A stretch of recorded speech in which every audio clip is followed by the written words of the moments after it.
The purpose of this podcast is simple. We want you to get to know your doctor before meeting them in person, because you're making a life-changing decision and time is scarce. The more you can learn about who your doctor is before you meet them, the better that first meeting will be. I'm your host, Eva Shea, and you're listening to Meet the Doctor. Thank you for listening to Meet the Doctor. My guest today is David Nguyen, and you're practicing at Camp Plastic Surgery? Yep, that's correct. I started as of August. We're going to talk about your training.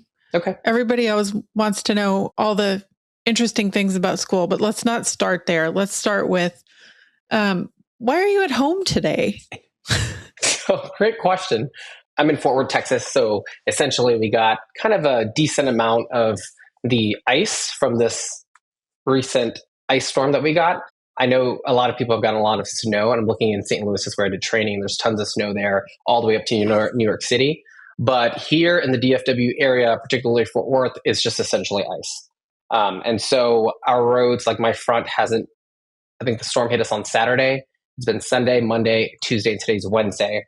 And, thankfully we still had power and everything, but the problem is just everything is still iced out. And all that ice is just now starting to melt today. But it's been a process where like the roads aren't super safe yet. The highways are pretty icy. Like my whole driveway is still icy. I just resalted it to try to help expedite the things. So what happens in the office when you have to close all of a sudden for 2 or 3 days? So thankfully, we kind of prepared for this. Our leadership, we've been looking at the weather and the forecast up until Friday, because that's when it was supposed to hit us on Friday. So we kind of planned ahead saying, we'll close Monday. Tuesday, we'll be preemptively kind of keeping an eye out. And then Wednesday, we thought we'll be back to track. As you know, just like medicine, things don't always go as planned. And so you kind of have to have plan A, B, and C, which is in everything in medicine or even in life. And so right when we saw Saturday, we were watching, and Sunday, where the ice didn't melt at all because we're still like below 15 degrees. So we saw Monday, we were already close. We had enough time for our staff to say, you know what, let's figure something out if we need to. And, leadership, all of us kind of decided safety is most important. So, working from home, calling our patients, being able to tell them, hey, follow-ups and all that stuff, anything that wasn't emergent, and usually what we do in aesthetics isn't really emergent, can be pushed off until a more safe manner to kind of see these patients. Because one, it's not just our staff, it's not the providers, it's not just the staff, it's also our patients. We want to make sure they're getting there safely and they're able to not get stuck. We're very transparent with our patients. So at any point, and even my own patients, I've called ones that I've operated on like recently just to make sure they're doing okay. And, if I tell them if there's any concern, any emergency or anything, obviously let me know, because I can kind of like tell you, I don't want you driving in the middle of like a snowstorm or ice if it's not an emergency. But we can kind of triage things. And, if it's just like suture removal or like a post-op visit, sure, we can push that back a little bit. And usually it's not super of a huge concern. Big deal. Yeah. Is this the first time since you've been in this practice? Is this the first time that you've had to go through a big disruption like this? Yeah. Since I joined the practice in August, so beginning of August. Okay. And so this is kind of the first ice storm that I've experienced in the Texas area. I'm originally from New Orleans, so I get hurricanes all the time and I can handle hurricanes. But then I did my training, and we'll talk about that, in St. Louis, Missouri. And so that's where I got all my snow experience, where I got salt, just getting things ready for. Okay, so we still need to do volcanoes and earthquakes, but you've got hurricanes, ice, and snow. Yep, exactly. Got it. All right. What did you learn about the practice and the character of the practice as you kind of went through the last few days? I'm just sort of curious, and it's been top of mind because I try not to share too much of my own stories on this podcast because it's not about me, but I had a tooth pulled like 4 months ago, and I had the implant put in on Friday. Yeah. Of last week. Oh, sorry about that. And the way the practice took care of me blew my mind. Just the level of detail and the thoughtfulness around not just what they did, but the timing of when they did it. And so now I'm a little bit on a mission to ask everybody else, how do you think about that? Like, how are you talking to your patients through things that are disappointing or frustrating or not what they expected? To answer your first question, and what did I think about the whole situation, or the leadership and all that? I think that speaks a lot of character and volume about kind of the character of the practice, and that's the reason why I joined it. The beauty of it is that the first and foremost was the safety of our staff, our patients. And we wanted to make sure like there was accommodation saying, you can work from home, calling patients, texting patients, being able to field, important messages or leads. Because like you said, even if we're under a natural disaster, the world still continues. There's still people putting in leads. There's still people having questions. And the last thing you want to do, of course, it's an emergency, but as long as we're able to and we have electricity and power, we should meet these patients at where they're at and being able to answer appropriately and answering their questions. So I think that was just seeing the way it was managed and preemptively saying we'll close Monday, which is not easy for a private practice to do, and say, you know what, we'll close again on Tuesday. And if we need to, we'll close again on Wednesday, just to make sure everyone is safe. And, as you know, anything in medicine or even businesses in general, closing, is a lot of costs. It's a lot of factors that go into, patients and even the staff. Patients, expect, to be seen. They want to get that kind of concierge care level that we want to give patients. And same with staff, they have bills to be paid. They have things to do. And I think being able to meet everyone halfway, calling our patients, talking to them, rescheduling them, especially if they're not urgent, to a more safe time to do so. And then being able to allow our staff to work from home and be able to navigate through these things. So there's less stress. You're able to kind of handle things still until we're able to open fully. And I think what you said, I think that's perfect. That's amazing. And I love practices that do that, not just even in the aesthetic world, but honestly, in every, you don't service. really expect it from the dentist. But that's amazing. Part of why I was so blown away was it was so unexpected in that particular environment. Right. But that's amazing because that's the thing. It's like why I think what we have to realize, and I think this is the purpose of even the practice that I joined, and that's why I think so highly of it, is just why are we here? Why are we doing what we're doing? Just like the dentist, why are we here? We're here to serve patients. And so at the end of the day, I think you have to keep that in mind, whatever it is, you have to be prepared. Things are going to happen. But at the end of the day, how do you handle patients and how do you treat them? Why did you choose this practice? I assume based on what I know about you already, that you had choices when you did that. Thank you. So honestly, one was, and it's kind of crazy, and I think we've been exposed to this in such a rapid, environment, being in medicine, like going through a match process, going through interviews, and then going through interviews for fellowship. So I think what we learn as residents is resilience. And on top of that, we learn how to make decisions quickly and efficiently. And being able to gather all the different information, I think it's exactly and this is an example of how they responded to this weather storm, is just the character. And, in an aesthetic practice, I think I remember interviewing with Dr. Camp for a day, and I was like, man, this is tough. I did look at other practices as well, but I think the thing that stood out to me was just literally the way everyone was truly genuine and happy. And I think that's something very hard to see. Like, of course, even, you can kind of tell. And I think I can, like, even from down to literally from front desk girls to estheticians to nurse practitioners to people in the OR, literally everyone was truly happy to do and truly happy to be where they were. And I think I've been able to kind of pick up on that really easily and say, I can tell when something's a show or something's a little bit more like genuine. And so I kind of had an idea, and I met with Dr. Camp. I met with his wife. It was a very family oriented feel.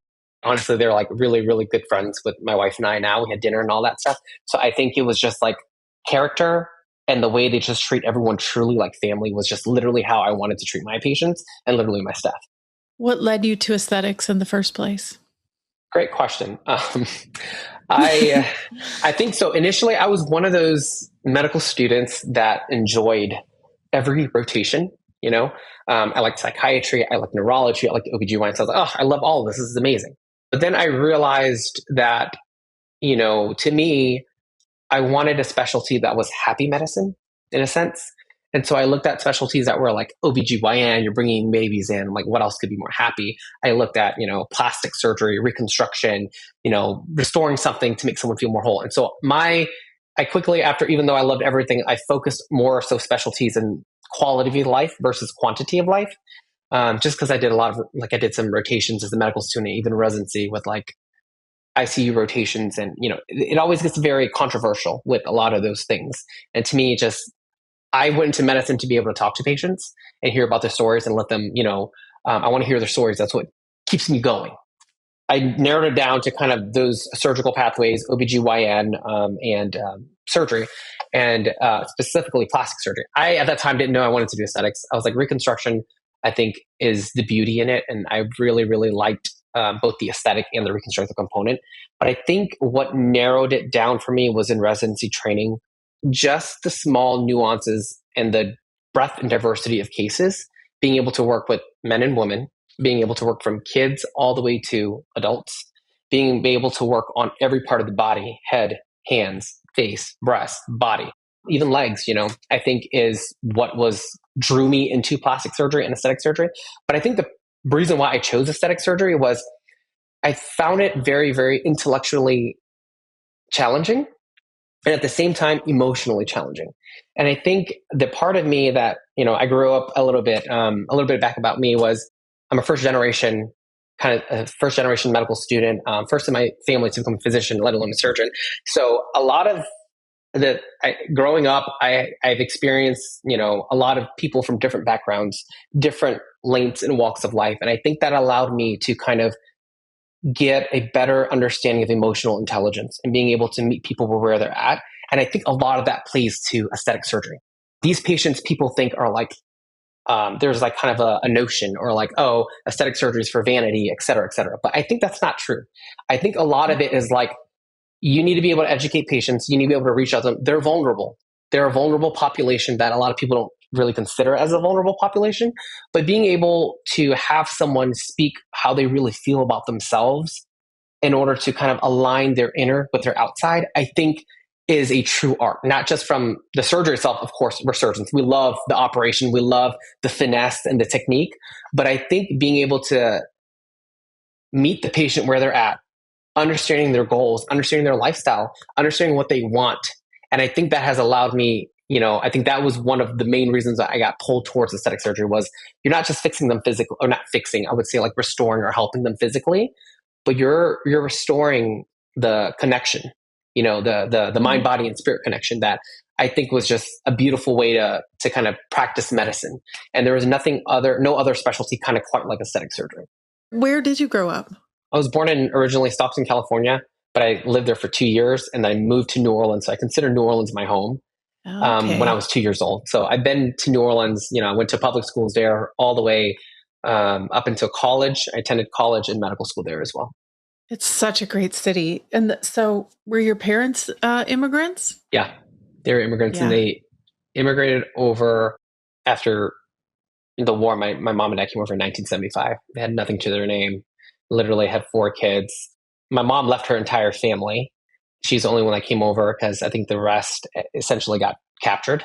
And then my dad was able to get his family over here. And so I learned a lot through them, through their actions. And the best part now is like being an adult and understanding these things. So I love to ask them about like what their journey was, how they went through, how they're so resilient. And, it is very humbling.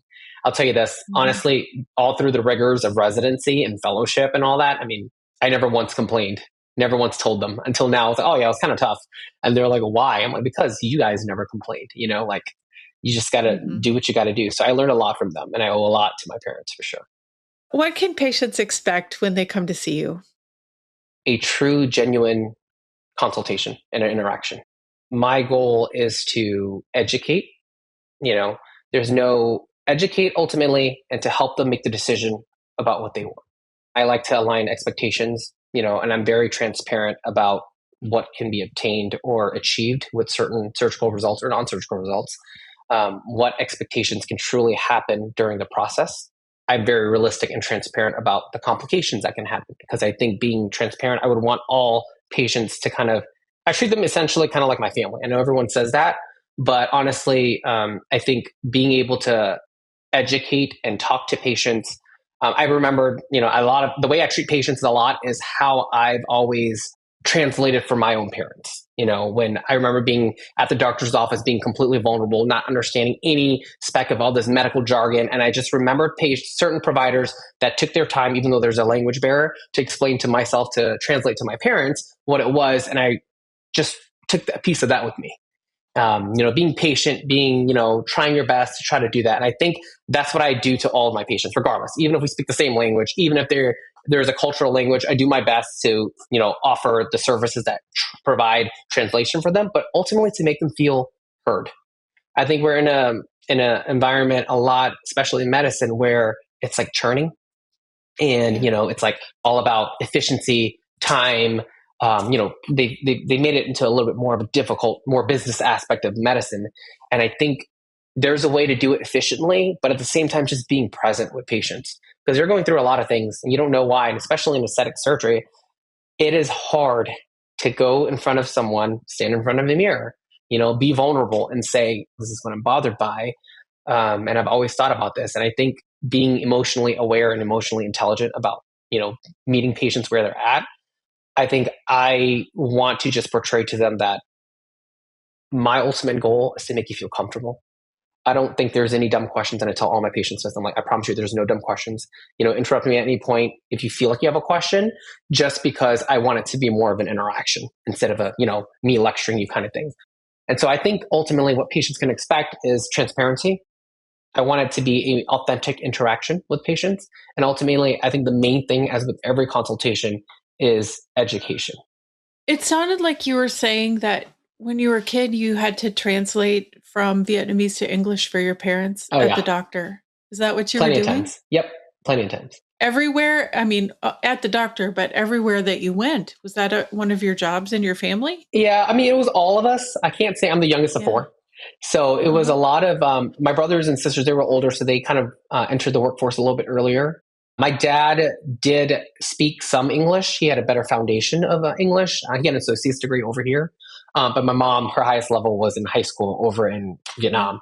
So my mom's English was a little bit more not as proficient as my father was. So I had to help her a lot more with the translations. And I even remembered helping her study for a citizenship test, literally in English, asking her, how many colonies are there? Who's the president? And she answering all of it back in English. And it wasn't like my duty, but it was an unspoken duty, like they never forced me to do it, but it was like, this is what I do to help my loved ones. And so, we were always introduced to like your role, how you help someone else out. So I think that's what I've always done for my parents. And I think that helped me out. Did that have anything to do with why you ended up becoming a doctor?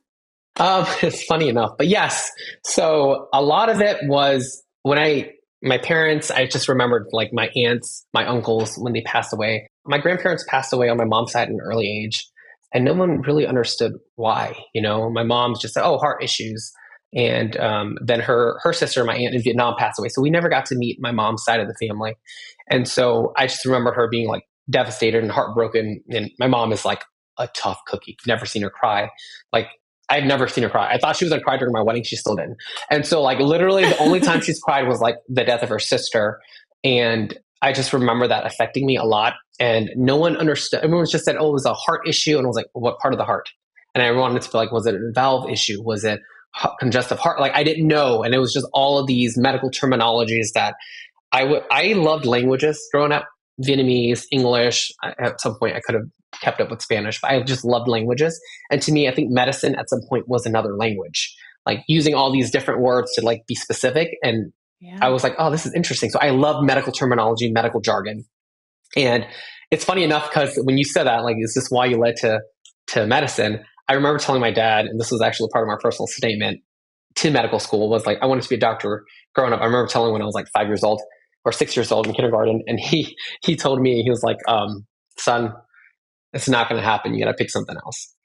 And it's funny because it's crazy because nowadays I think he would get like, like his way of teaching or his parenting would have been like scrutinized or like criticized significantly. But I think that's what made me kept going, and I think to him, and this is the part of the emotional intelligence that I think I've learned from just growing up in my family and just seeing different people, is that to him, that's what he really thought. His mindset, and I asked him, he's like, no one in our family has ever become a physician. I've seen the struggles. I don't want you to have so much stress on you. And then like, if it doesn't happen, you go into a depression, and there's a lot of things that can happen. He's seen what happened to parents that were very pressuring their children into like high achieving professions. And so he was like, I didn't want that for you. My mom was like, oh, please don't. Like, she was more the opposite. Like, can you do something else?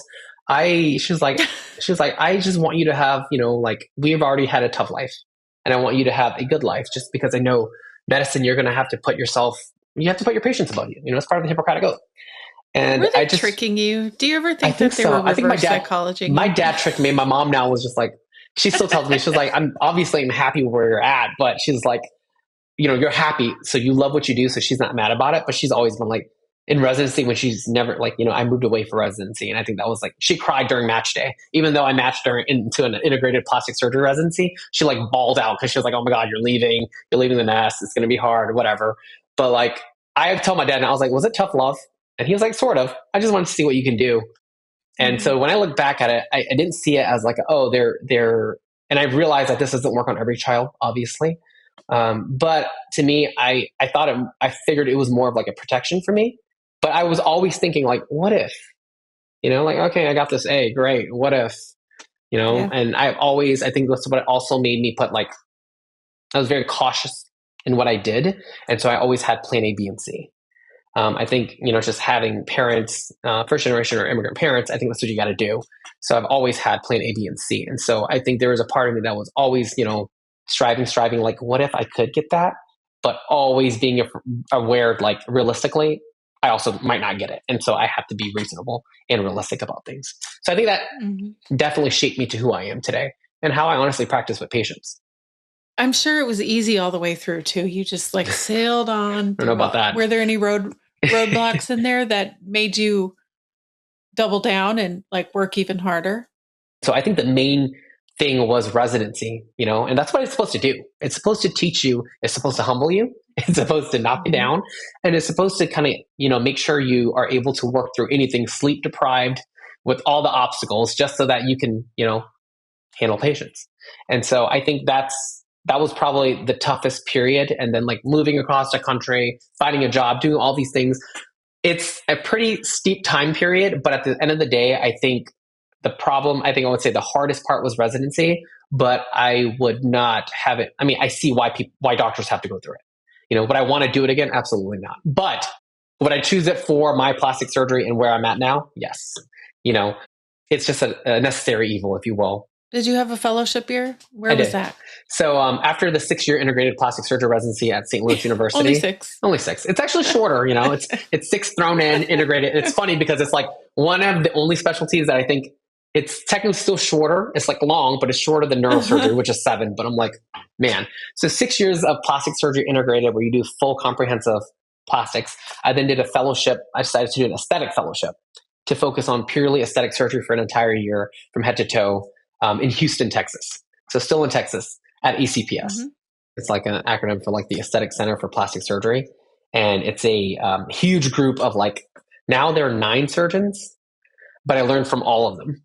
And so they kind of practice from head to toe, face, nose, breast, body, but purely aesthetic surgery.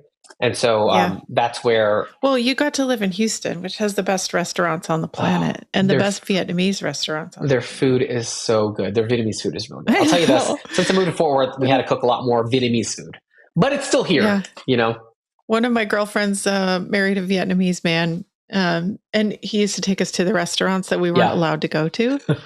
And I will tell you, he would walk in there with us 2 tall white girls, and all the Vietnamese ladies would give us the death stare. Like, you're not allowed here, and you are not allowed to marry him. And we would be like, we just want some food. It's too funny. We're not allowed to go to. That is too funny. Yeah, it was amazing. I love Houston so much. Their food is so good. Such an interesting city. Very diverse. Yeah, I just love Texas in general. I'm glad you got here as fast as you could, even though it's not New Orleans. It's okay. Not that far. You can drive. It's fine. Yeah, that's not too far. It's only an hour flight. You have to. Well, this has been amazing. You're so just full of exuberance and enthusiasm for what you're doing. And I think anyone who comes to see you for anything, at least will have a great conversation. Thank you. Is that a cue to say I talk too much? Because I do blabber a lot. My wife tells me all the time. No, I think I spent a lot of time surveying patients in one part of my career. And one of the most important things that we learned by asking people for their feedback was that people don't want to be rushed and they don't want to wait. Like there's a fine balance in the middle. They don't want you to rush them through anything, but they also, time is really important in this process with people. And I think you understand that really well. And then they want to know you and they just want to feel heard. And so you have all the elements. Like anyone who comes to see you would be lucky to have you as their surgeon. No, thank you so much. That means a lot to me. I appreciate it. Okay. There's a kind of a funny question we like to ask on this show at the end, which is, have you ever been on a plane when they've said, is there a medical professional on the airplane? Okay. You want my honest answer? Yeah. Okay.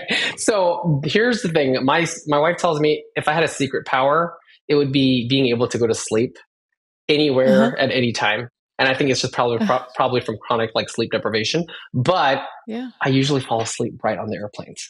So honestly, if I was awake and that were to happen, it hasn't happened to me. Obviously, I would answer to it. But the problem is I usually pass out right before we fly out. But if I were awake, yes, I would answer. You would ring the bell. Of course. Yeah. Everybody goes in the back. I hear it. All of you go in the back and go. Rock, paper, scissors. Yeah, It's like, go. You have to discuss what your specialties are and then decide who's the most qualified. Yeah. Yeah. Well, someday I'm going to ask you that question and it will have happened. So you'll have to come back and tell us when it does. Absolutely.